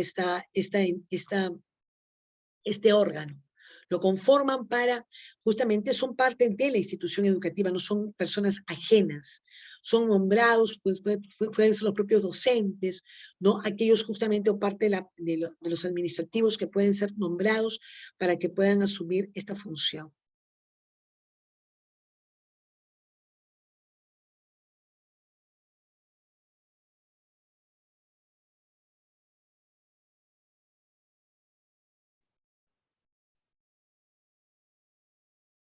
El Comité de Gestión de Bienestar, pues, es que coadyuva en realidad, coadyuva a lo que es el cumplimiento de CONEI, pero tiene otras funciones. El CONEI tiene funciones mucho más amplias con respecto a lo que hemos conversado, ¿no?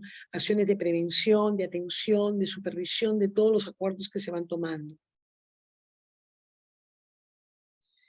Yo reporté un caso de bullying entre compañeros.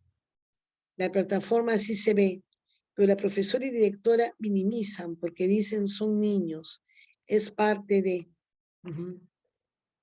Bueno, en realidad hay que tener mucho cuidado con eso, ¿no? Efectivamente el bullying ha estado gran parte invisibilizado por estas reacciones de justamente de quitarle importancia, de decir es una cuestión de entre ellos. Ya dejó de ser visto el bullying como un tema privado, ¿no? Sino que ya es un tema que involucra a toda la comunidad educativa. Mal hace esta profesora, esta directora, justamente de no actuar. Al contrario, las exigencias hoy en día es de reaccionar frente a cualquier conducta de bullying, porque como hemos visto puede traer consecuencias nefastas en el niño adolescente que lo padece.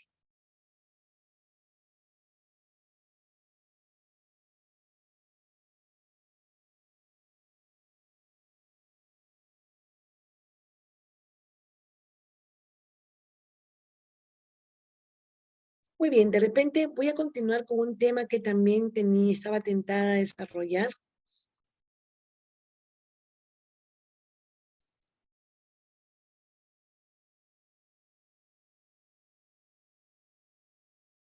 Bueno, acá está justamente lo que les decía.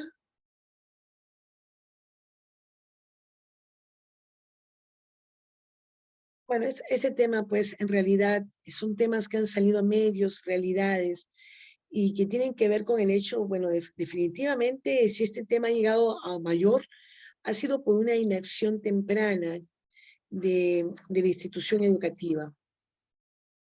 Ese tema de contravenciones, como les decía, por lo cual podría ser denunciado, ya han habido casos de denuncia de los directores, y también entender lo que nos dice el artículo 18 del Código de Niños y Adolescentes, ¿no? El director, como la autoridad de la institución educativa, tiene la obligación de proceder a la denuncia. Eso también sería importante que lo conozcan los directores, los distintos directores de instituciones educativas, ¿no? Lo dicho por el artículo 18 de la ley. El director, como la autoridad de la institución educativa, tiene la obligación de proceder a la denuncia. No hacerlo es incurrir en una conducta omisiva para el resguardo de derechos. De allí, pues, este caso que llegara, pues, de este colegio de La Salle en Cusco, ¿no? Fue sancionado el colegio de La Salle.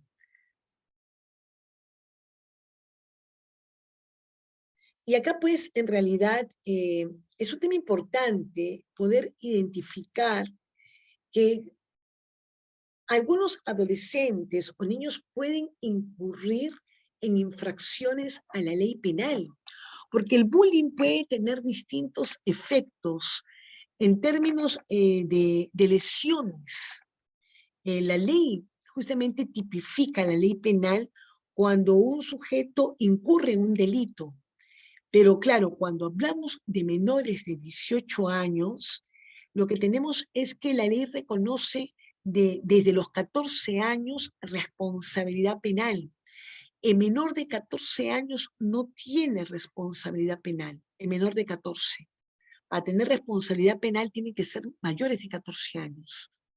Y bueno, en realidad mucha gente desconoce este tema o no lo tiene claro, pero un adolescente mayor de 14 años que al cometer bullying produce lesiones, ¿no? O de repente da lugar a un homicidio, ¿no?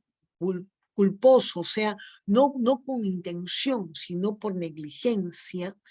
Entonces, esta situación, pues, acarrea a que en realidad, pues, este sea autor de una infracción a la ley penal.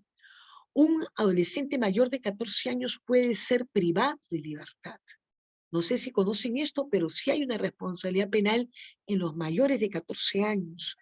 Y hay una serie de estudios que nos dicen, en realidad, todas aquellas cuestiones que podrían favorecer a que estos adolescentes hayan incurrido en una infracción con consecuencias graves, ¿no? Y se habla pues del hecho de que estos hayan tenido ya conductas antisociales previas. O sea, qué importante la escuela para constituirse en un espacio que detecta estos casos, ¿no? Y que de manera pronta justamente busca reaccionar para utilizar, como se dice, medidas correctivas para que no continúe esta escalonada de violencia por parte de este adolescente.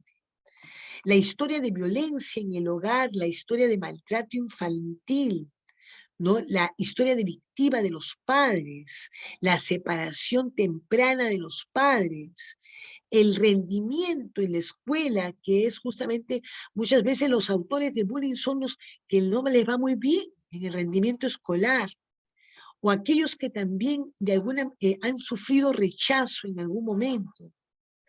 Definitivamente son factores que pueden contribuir, como el hecho de justamente de padecer de bajo nivel de empatía, dureza emocional, narcisismo, actitudes favorables a la violencia. Miren, todos estos rasgos en realidad son rasgos que se han encontrado comunes entre los adolescentes que han terminado privados de libertad por haber infringido la ley penal.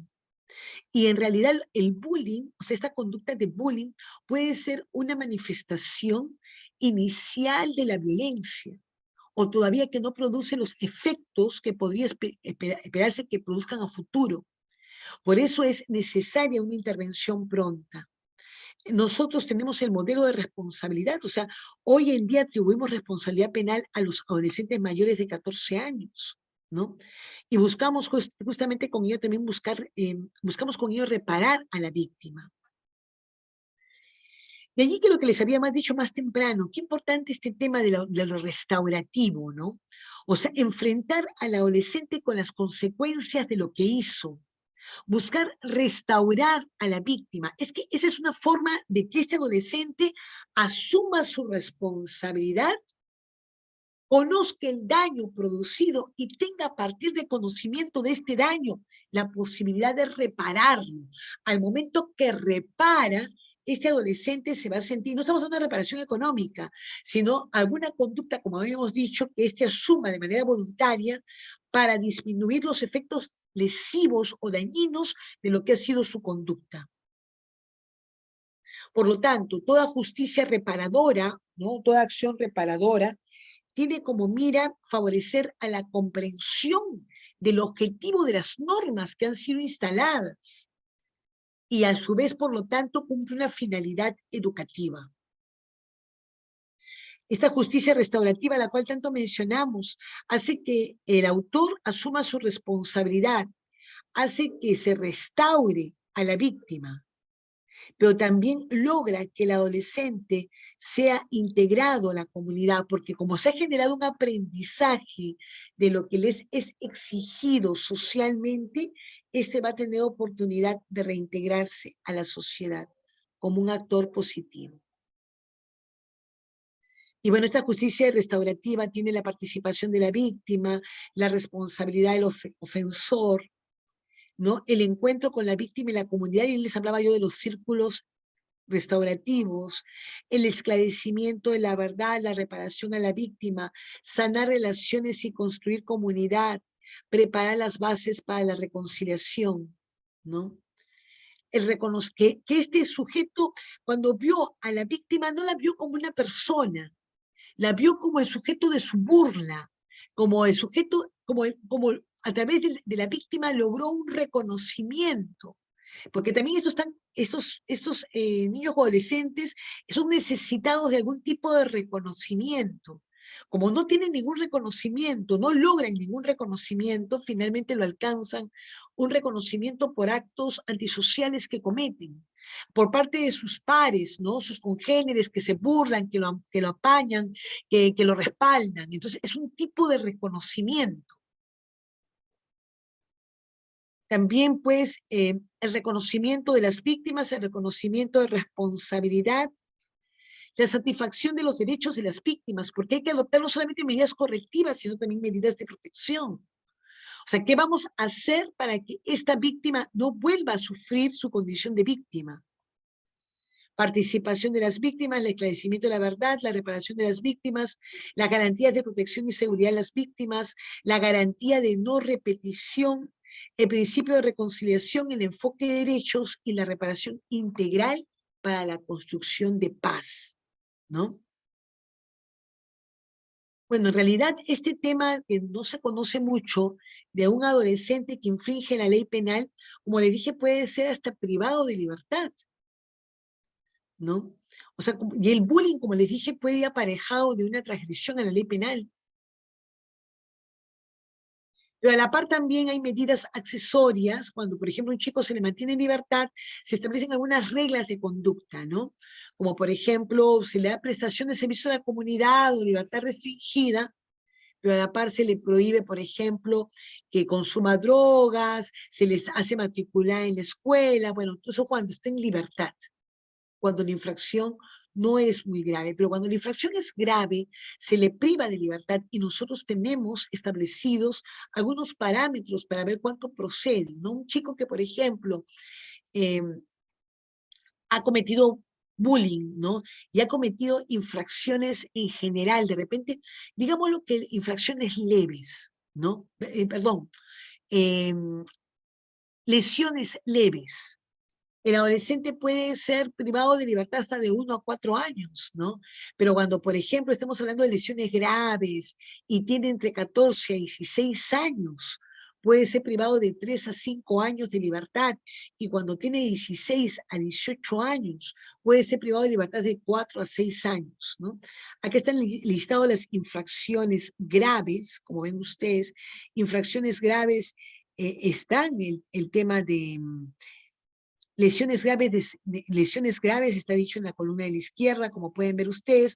Producir lesiones graves es puede ser parte de una consecuencia de un bullying continuado.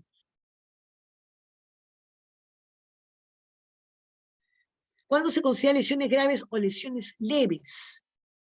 Una lesión leve cuando la víctima requiere más de 10 y menos de 30 días para recuperarse o descanso médico, mientras que se tipificará como lesión grave cuando la persona afectada necesita de 3 o más días. Como ven ustedes, en realidad, no todos los casos de bullying van a desencadenar en una infracción a la ley penal. Eso está claro, ¿no? Pero es importante detenerlo, porque nadie sabe cómo va en escalonada la violencia. Lo que en un primer momento pudo haber sido un insulto, una burla, puede terminar en un segundo momento en algún tipo de agresión física. Lo que puede haber sido una violencia psicológica puede derivar después en una violencia también física. Por eso es importante detener el bullying. Y bueno, nuevamente me quedo ahí para escuchar sus comentarios o leer sus comentarios. Por supuesto, yo les voy a hacer llegar el material a través de los organizadores de CEPOCAP con todo gusto para que puedan ustedes revisarlo. Entonces, claro que sí, para que ustedes mismos puedan realizar las charlas en los centros educativos. Por supuesto, involucrar a las distintas autoridades en todas las acciones que son necesarias ejecutar para poder implementar esta ley. Entonces, si pudiéramos nosotros resumir cuáles son las causas del bullying, pues está claro que las causas del bullying, por todo lo que hemos venido conversando, está en una inacción de la familia en términos de constituirse en un espacio de aprendizaje en su proceso de socialización de los niños y adolescentes, o en un accionar violento por parte de los padres en sus pautas de crianza. Eso también son situaciones que favorecen al bullying. También el hecho de que la propia institución educativa, sus docentes tengan prácticas violentas o sus docentes amparen acciones de bullying. Eso, o amparen o tengan un actuar omisivo, como nos comentaba una participante más temprano, le quite importancia, no intervenga, son parte de las causas de que exista bullying. Y las consecuencias en realidad son diversas, pero yo creo que una de las más importantes que hemos venido repitiendo el día de hoy está en el hecho de que el bullying contribuye a la construcción de una identidad como sujeto agresor o como sujeto víctima. La práctica reiterada del bullying, y sobre todo en un sujeto que está en construcción de su identidad.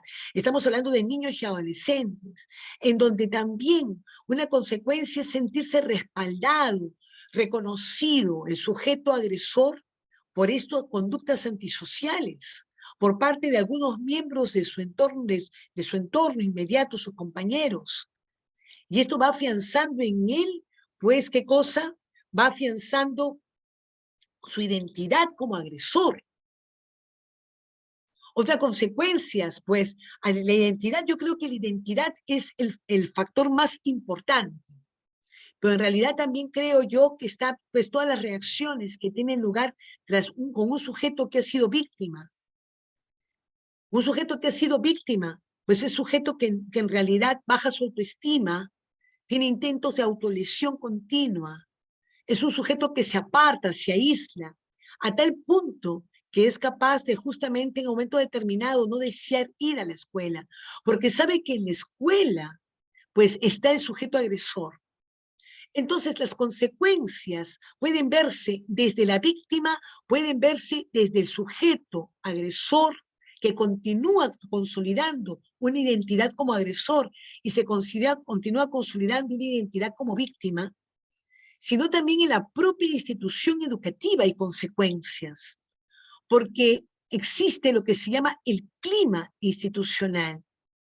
Y si hay un clima institucional violento, en donde se tolera el bullying, donde se encubre, se invisibiliza, no se denuncia, pues lamentablemente lo que vamos a tener es una práctica de violencia tolerada en la institución educativa.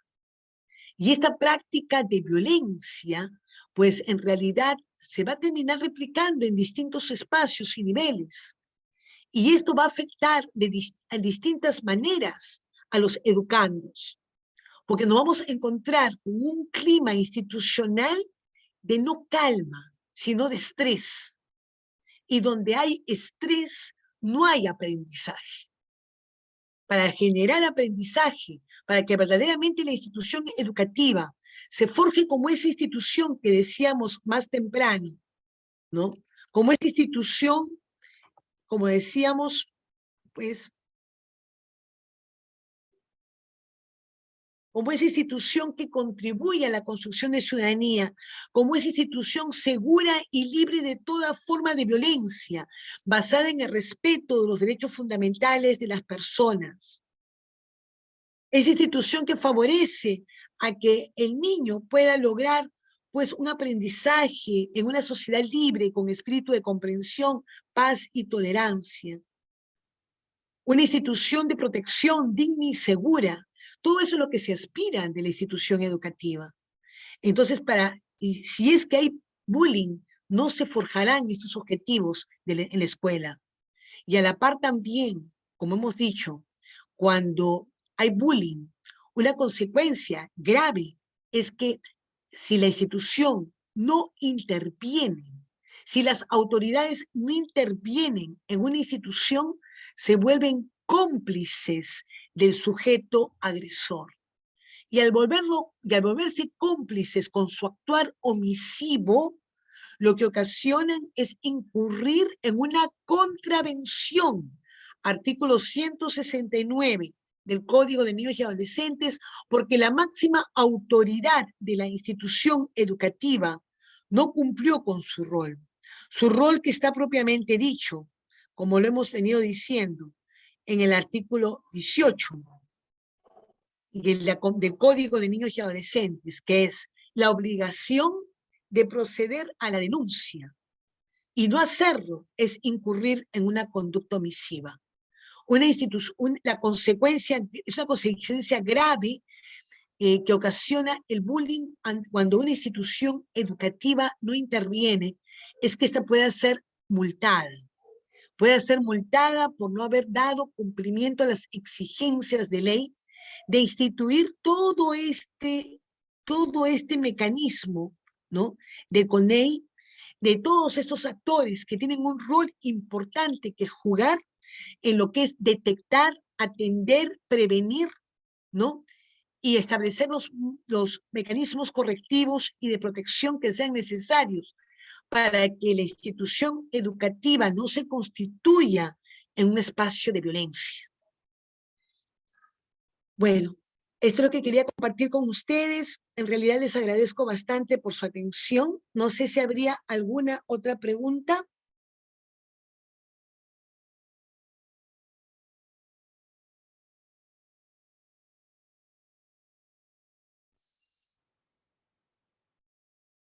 Bueno, sí, muchas gracias por sus comentarios en el chat.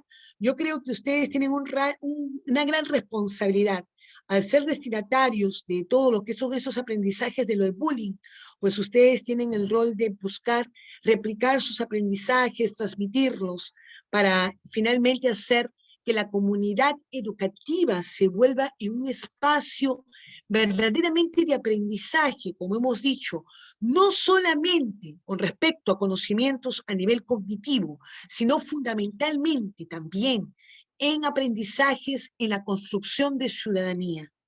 Esto es el tema de la ciudadanía, como lo hemos definido desde el inicio de la clase. Si no hubiera más preguntas, yo les agradezco bastante por su atención. Y bueno, esperamos pues en realidad poderles hacerles llegar las diapositivas a través de este FOCAP para que ustedes puedan tener todos los conocimientos que necesitan para esta misión que están asumiendo ustedes en la réplica. Gracias y hasta una próxima oportunidad. Que tengan un bonito fin de semana y felices fiestas. Muchas gracias, doctora María Consuelo. Esperamos contar con usted para un próximo evento y que tenga buen fin de semana. También. Cuídense mucho. Hasta luego. Hasta una próxima oportunidad. Muchas gracias, doctora. Buenos días todavía con los participantes. Estoy enviando el link de asistencia por el chat para que puedan inscribir su asistencia ahí.